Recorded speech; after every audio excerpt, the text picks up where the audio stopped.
A feasibility study for downtown hotel and conference center was funded. And that study was completed in January of 2010. And that study determined that the demand was very high for a hotel conference center in downtown Frederick. The discussion about having a hotel and conference center in downtown goes all the way back to the Carroll Creek master plan. When the city had been rocked with the floods of the 1970s and they came up with a plan for renovating and revitalizing downtown, one of the things that they wanted to come in along Carroll Creek Park was a hotel and conference center. So we wanted a facility that was going to drive feet on the streets, cash registers ringing, helping our retailers, helping our revitalization of downtown, and at the same time working to support our business community, our residents, and our visitors. First of all, it was former Mayor Ron Young when they did the Carroll Creek project. It was one of his original thoughts that there should be some type of conference center on the creek. And the first real kick at it was when Fort Detrick decided they had a need for a conference center, but they wanted it closer to the edge of their base and not downtown in the creek. That kind of after that, it just sort of fizzled out. The hotel conference center kind of sparked back up again during my administration. When I became mayor, and the city and the country were just coming out of that wonderful recession, so we're pinching pennies left and right and trying to find ways to bring the economy up a little bit in the city. And this was a very positive thing. In 2009, 2010, and then into 11 and 12, the major employers group of the Chamber of Commerce had really made getting a downtown hotel and conference facility a priority. This 200-room hotel is really seen as filling an important missing piece of the downtown Frederick puzzle. I was a member of a committee called the Major Employers Group, which at that time you were a member of that committee if your company had 200 or more employees in Frederick County. The idea was to have a topic that all major employers could agree on to pursue in a public fashion. And the agenda at that time of the first meeting consisted of one agenda item, and that was a downtown hotel and conference center. Once we were selected as the developer back in 2014, we were working through project ideation. What was the right size? What was the right scope of this project that fit the needs for Frederick? Room count, meeting space, amenities, all that goes into brand, all that goes into figuring out what is right for downtown Frederick. The downtown hotel will be affiliated with Marriott International, their full service brand, so it'll be called the Marriott Downtown Frederick at Carroll Creek. It'll encompass 204 guest rooms, over 20,000 square feet of meeting space. That includes indoor and outdoor, as well as a rooftop event terrace on the 5th floor overlooking downtown historic Frederick. We'll have 4 separate food and beverage venues at the hotel. It'll be a really awesome venue. At the core, it's an economic development project that happens to be a hotel conference center. Independent studies show that over 25 years, there'll be $1.5 billion incremental dollars spent in the city and the region by virtue of the fact that this hotel exists.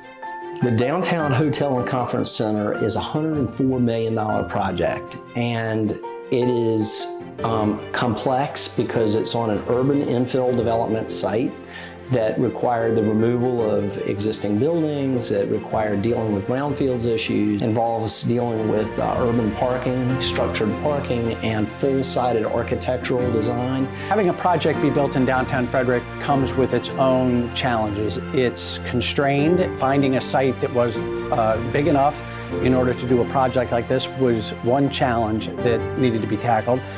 The second is we're in a historic district. All of those things add levels of complexity into the architecture and design and development of a project of this type. So we knew to a certain degree that we were trying to sort of solve a Rubik's Cube kind of puzzle in bringing everything to alignment.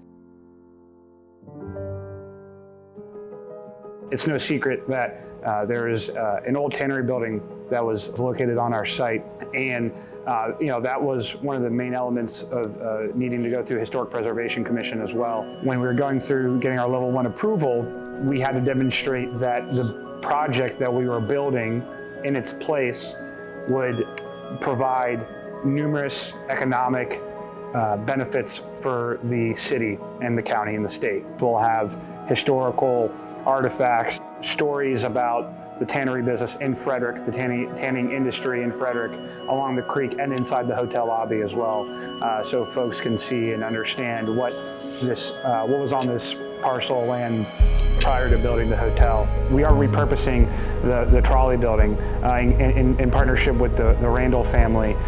This building that we're standing in used to be, the old trolley building, used to be the Frederick News Post. The Banyan building next door was an old Eagles building, and so all these areas, all these sites were very, very historic. So we had to go through the process with the Historic Preservation Commission to make sure that we kind of checked all those boxes. So there was a lot of things we had to do to make sure that we were, honoring the past while also, moving forward. We had a ceremonial start for the project in November of 2024, where the governor was here demonstrating the importance of the state backing of this project and how it's going to spur economic development. And we were really proud that he chose Frederick and in fact our project to actually sign an executive order for economic development that he could have signed back in Annapolis. This project in its inception was always going to be considered a public-private partnership. And as it turned out, it's a four-way public-private partnership between the city of Frederick, Frederick County, and indeed the state of Maryland. So that in and of itself takes a long time to navigate 3 levels of government. And we had various roads to follow, paths to follow, to secure that kind of funding, and that took a lot of time. It really represents a tremendous opportunity, and it could not be possible if you cannot get all of these partners to come to the table and each entity doing what it can do best. And that includes the city, the county, and the state being financial supporters of this effort as well. I mean, I think it's a lot of hard work by a lot of good people who saw this vision as an extreme positive, to have the ability to stick to it and to now see that they're going to put a hole in the ground and actually make it happen. It's great. This is an incredible project that's been in the works for many, many years, a shared vision and partnership with the city, the county, and the state. It's just a really wonderful day in Frederick County. We're excited to see that this is the time that Maryland will show that we can move fast, and we can move ahead, and we can be the example. And we're excited to be a part of it.